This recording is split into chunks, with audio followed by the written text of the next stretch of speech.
What's up, Eagles fans, and welcome into the Eagle Eye in the Sky. I'm your host, Fran Duffy, and we're going to take a look back at the Eagles' Thursday night win against the New York Giants, 22-21. Huge win here for this Eagles team. Obviously, it wasn't always pretty, but a lot of big moments that helped lead to the victory, and none bigger than that touchdown from Carson Wentz to Boston Scott. A lot to break down here, a lot of different layers to this play. Let's jump into it. Let's take a look at the game-winning touchdown from Carson Wentz to Boston Scott. It's first and goal, 11 personnel, Scott in the backfield. And as Carson Wentz takes the snap, he's going to start to his left, looking at Greg Ward. And you're going to see he's bracketed in the middle of the field. He looks over to his right. Travis Fulgham, he's bracketed in the middle of the field. The safety's taking away the most dangerous routes down the chute. So Carson Wentz steps up in the pocket and delivers this ball on a frozen rope over the shoulder to Boston Scott at the pylon. Just an outstanding throw. I would say the best throw Carson has made so far this season. This one goes for the game-winning touchdown to Boston Scott. And we take a look at this from the end zone angle, and you're going to see the pass protection. Six-man pass pro against a couple of different stunts on either side of the formation here against the Giants. Really like the job the offensive line does, but Carson Wentz, again, steps up and delivers just a dime to Boston Scott. Outstanding throw, outstanding catch. Love the angle you see from it here. Really get a good sense of this throw. Eagles win the game on this play. Obviously, just an outstanding throw, outstanding catch. Both guys really pivotal to this play. And I love the fact that, Boston Scott, he said it after the game that he kind of leaked out late. He was not expecting to jump out late, but once he saw Peppers crashing down, they had run so many routes to the flat throughout the course of the game. He said, I am converting this to the field. And he ended up taking off, obviously, for that big touchdown catch. Just an outstanding job from both those guys. And really, this throw brought me back to a couple of other touchdown catches by an Eagles running back in Clement 3 years ago in 2017. Two different plays, two crucial plays during that season. And we'll start with one in it was primetime Monday Night Football, Carson Wentz to Clement, same part of the end zone. Let's jump back in the Wayback Machine and look at that play.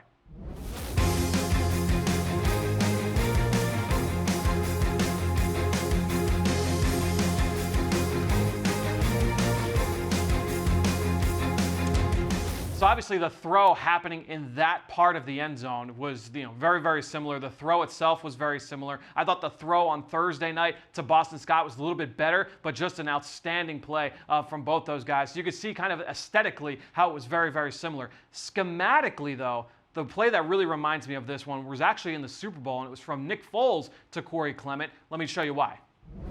We've already seen a handful of third down conversions. How about one more? It's 3rd and 6. This is one of my favorite plays in the game. The Eagles know that they're in man coverage. You see the pre-snap motion there with a defender running with Clement. And the Eagles have an idea this is going to be a double team on Zach Ertz. But you're going to run Clement right down the field. There's your double team on Zach Ertz. Two defenders have eyes on him. Corey's going to run right past it. So that safety who's occupied by Ertz is not going to be in the back end to be able to cover this play. And a great throw. I can't tell you how good this throw was by Nick Foles, just in 140 characters. Just an outstanding ball from the quarterback over the safety and right into the chest of Clement. And let's watch this one more time again. That safety, number 32, Devin McCourty, he's got eyes on Zach Ertz. Nick Foles starts to his right to hold that safety there. Clement is running past the linebacker, and just a great ball from Foles for a touchdown to extend the lead. So really the reason why I feel like that play reminded me more of the Clement touchdown catch in the Super Bowl was because it defeated that bracket coverage that we saw on Thursday night. And it was the same kind of defensive scheme. Patrick Graham coming from Bill Belichick. It's the same kind of idea. And with Clement leaking out from the backfield, he was not accounted for by the bracket coverage, same way that Boston Scott was not accounted for. So I thought that was very similar. Obviously an outstanding throw and catch on that one as well from Nick Foles to Clement. This one Carson Wentz to Boston Scott. Just a gem, just a dime from Carson Wentz on that throw. Now, that was not the only big play in the passing game, because really, if you look back earlier in that drive, Carson Wentz hooked up with Richard Rodgers on a 30-yard completion. Let's see what made that play come to be. Another big play on that game-winning touchdown drive was this catch by Richard Rodgers that went for 30 yards. And let's see the route concept. It's a 3-by-1 set. You see Rodgers as the number 2 receiver to the top of the screen.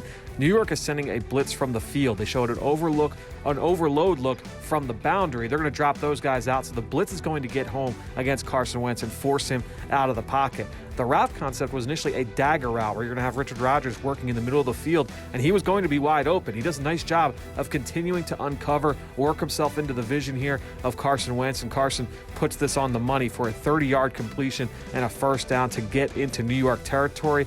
Huge play, obviously, in this game. And you can see here from the end zone angle, again, that overload look from the offense's right side. Looks like they're going to show pressure that way. The Eagles slide out in that direction.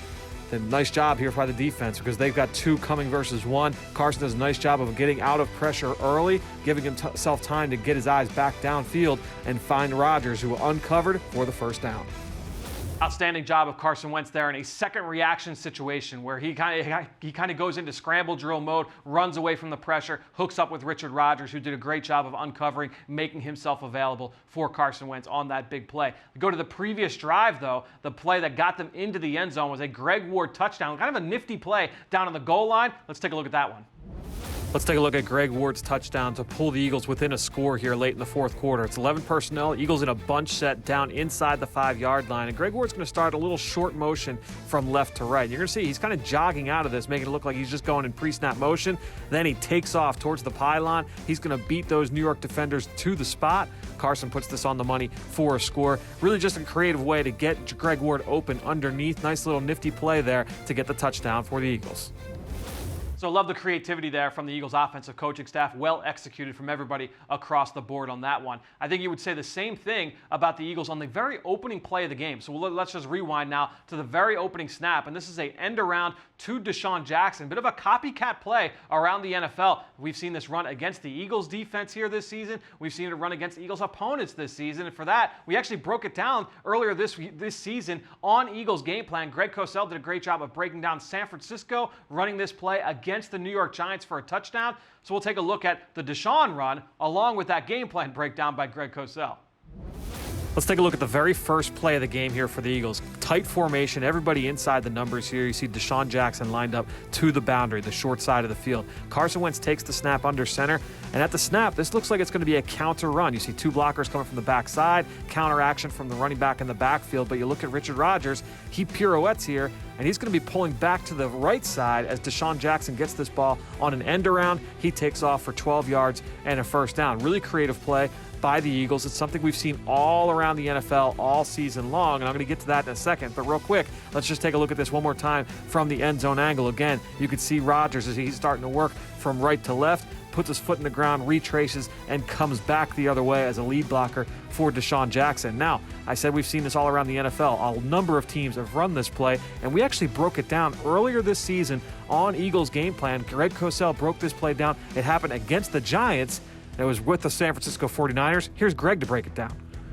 Now, this is going to end up being an orbit reverse by rookie Brandon Ayuk, but it's how they get to it that's fascinating. As I said, base personnel. This will be 21 personnel with fullback Kyle Juszczyk and tight end Ross Dwelly on the field. So what you're going to see here is Kendrick Bourne go in motion across the formation. But there's an alert pre-snap here before the ball snapped, and that's the alignment of Brandon Ayuk. He's in a reduced split. That should be an alert that there might be a jet sweep or an orbit reverse coming. The Eagles defense must be aware of that based on alignment and formation. So what you're going to get here is an orbit reverse. But let's see how they get to it. It's going to start with what looks like a gap scheme counter run with the right guard pulling and Juszczyk starting to work across the formation. So that's what it looks like. You also see counter steps by the back in the backfield, but it will be an orbit reverse. 2 things to look at. Look at Juszczyk pivot and wheel around because he'll be part of the lead blocking group here. And then, of course, there's Ayuk, who immediately works behind the quarterback. Look at Juszczyk just lay out Blake Martinez, the Giant linebacker, and Ayuk score. So great stuff there from Greg on the back end of that breakdown, and it was fun. I actually caught up with Eagles head coach Doug Peterson this week coming up on Eagles game plan to talk about that run by Deshaun Jackson. He talked about how long they've had that in the playbook, and every year it seems there's always that kind of a copycat league play that shows up all around the league. It is a copycat league, as everybody says, and this play, this individual play, is one that has popped up all around the NFL. Cool to see the Eagles bring it into the action with that opening play last Thursday night. Now, let's go into one of the other themes that came up for me watching the film of this game, and that was the Eagles' ability to attack cover 3. They did it really in a couple different ways in this game, but one showed up consistently where they were able to attack the outside corner in cover 3. We're going to show you exactly what I mean right here. The Eagles did a great job of attacking the New York Giants in their cover 3 zone, especially late in this game. You're going to see here 2 vertical routes from the boundary, and you're going to see once the ball is snapped, that number 1 receiver, Travis Fulgham, he's going to work towards the sideline. And again, attacking this cover 3 zone, namely that cover 3 corner. When Fulgham breaks to the sideline, now the corner's trying to get over top of the number 2 route, the vertical route working down the field. That opens up the sideline for Travis Fulgham. So the route concept defeats the coverage. Fulgham makes the nice catch, spinning in the air from Carson Wentz, goes 40 yards, gets the Eagles inside the 10-yard line. Go to a little bit later. This is a huge catch, the 59-yard grab by John Hightower, again against cover 3. The Eagles do a nice job of attacking that corner with 2 vertical routes from Hightower and J.J. Arcega-Whiteside. The corner can't cover both of these routes, right? So he's got to split the difference, and watch what he does here. He's going to get kind of in between both of these routes. He gets a little bit closer to the field. That opens up the sideline, gives Hightower a little bit more room to work, and then Carson Wentz delivers a beautiful ball over the shoulder for a huge play and a first down to help set up a touchdown to bring the Eagles within a score. As I said, 2 through a zone. You saw those 2 vertical routes working down the sideline. That corner, he has to play that perfectly. He has to split the difference perfectly in order to defend both routes. It's a really tough job, and the Eagles made him do it a couple of times, turned into a couple of huge plays there for Travis Fulgham and John Hightower. Let's go now to the defensive side, and really the biggest play of the game was the one that sealed the victory, right? And that was Brandon Graham's sack fumble. Let's take a look at that play. Let's take a look at the game-sealing sack here by defensive end Brandon Graham. And I would want to give credit as well to Josh Sweat here coming off the right side. The Giants here are going to chip both edges. They're trying to help out Daniel Jones with the running back and the tight end. Both tackles getting some assistance. Watch Brandon Graham. He's turning the corner here. He's one-on-one with the back. Josh Sweat is going to force Daniel Jones to step up into the pocket, hold on to the football a little bit longer than he'd like. And the defensive end from the opposite side, Brandon Graham, able to get home, get the ball on the ground, does a nice job attacking the throwing arm, able to get the ball down. Huge turnover for the Eagles, their 3rd of the game, helps seal the victory. Huge play there by Brandon Graham, who always seems to be in the center, in the forefront whenever the defense needs a big play. BG, always a big part of that. And let's go to another sack that really stood out to me from this game. This came from the other side of the field. This is with Derek Barnett. Really nice move here for a sack. Let's take a look at that one from last Thursday night.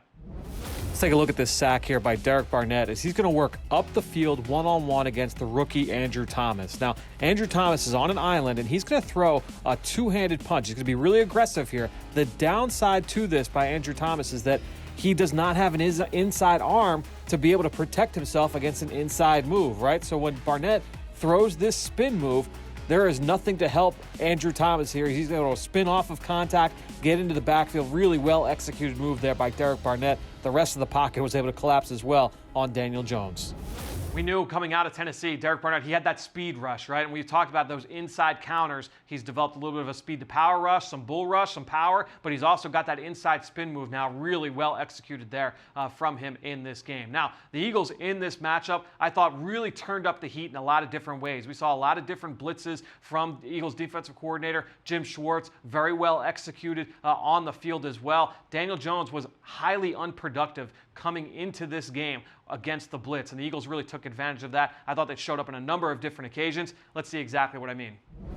Jim Schwartz and the Eagles really brought the heat against Giants quarterback Daniel Jones in this game, especially on 3rd down. Here, you're going to see a couple defenders coming from the second level, and you're going to get a defensive end, Brandon Graham, dropping out. They did a lot of these zone exchange blitzes where defensive linemen were dropping into coverage, linebackers and safeties and corners were blitzing. You confuse the quarterback, you force him to hold on to the football. Here, Daniel Jones takes off, but he's short of the sticks, well short of the sticks, and the Giants are forced to punt. A little bit later, this is going to be a sack by Nate Gary. You're going to get a blitz off the edge. You're going to get Cravon LeBlanc blitzing as well from the other side. Both defensive tackles drop. Daniel Jones is looking. He wants to hit the sluggo route down the field, but he does not see the linebacker getting home. He beats the tackle. Andrew Thomas was fooled because of that blitz. Nate Gary gets home for the sack. And then a little bit later, you're going to see another example of a similar kind of blitz. This time it's going to be Alex Singleton. He's going to trigger downhill. Josh Sweat is dropping into the middle hook. And then just watch this blitz here from Singleton as he just engulfs the running back, Devontae Freeman, a veteran in this league who has been a really good pass protector throughout his career.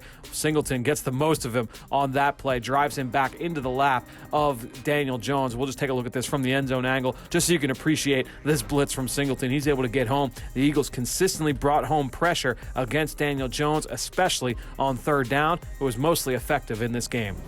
And then the last thing we're going to look at, when you're bringing the blitz a lot in the game, sometimes the most effective plays are where you show pressure before the snap and then drop everybody out. That's exactly what happened on this interception by Jalen Mills late in the first half. On games where you blitz a lot, it's not just the plays where you blitz where you can create plays, because you can fake pressure here. Look at this, 3rd and 7, the Eagles in a double A-gap blitz look, cover 0 pressure. That's what it looks like pre-snap. Daniel Jones, when he gets the snap, he's getting this ball out hot. But those 2 linebackers, they drop out. Nate Gary is right in the throwing window, so the tight end, Evan Ingram, he kind of curls up as if he's embracing to take a hit. Ball bounces off his chest right into the arms of Jalen Mills. The fake pressure there from Jim Schwartz and the Eagles defense helps create a turnover. Jalen Mills, great diving interception there to come up with the turnover. But it all starts with this fake pressure that the Eagles do, and really nice disguise up front. Again, this double A gap pressure against an empty look. Daniel Jones thinks he's going to have to get rid of this ball as fast as possible. The ball comes out hot, short of the sticks. At very worst, the Eagles are making a tackle short of the first down. Best case scenario, that ball is tipped up into the air and the Eagles get a turnover. So a lot of plays there that we were able to break down. Hope you guys enjoyed this week's breakdown as we look back to the film and the Eagles' big win over the New York Giants. We will be covering all of these plays on the Eagle Eye in the Sky podcast with myself and Greg Cosell. So now that you've got the film, you can go back, you can watch all of those plays, you can kind of scrub through and see exactly what Greg and I are talking about on the podcast. I alluded to it earlier. Make sure you tune in to Eagles Game Plan as well later this week when it drops on the Eagles YouTube page. That should be sometime midday Friday. Hope you guys enjoyed this week's breakdown. We'll see you next week here on the Eagle Eye in the Sky. I'm Fran Duffy. Fly, Eagles, fly.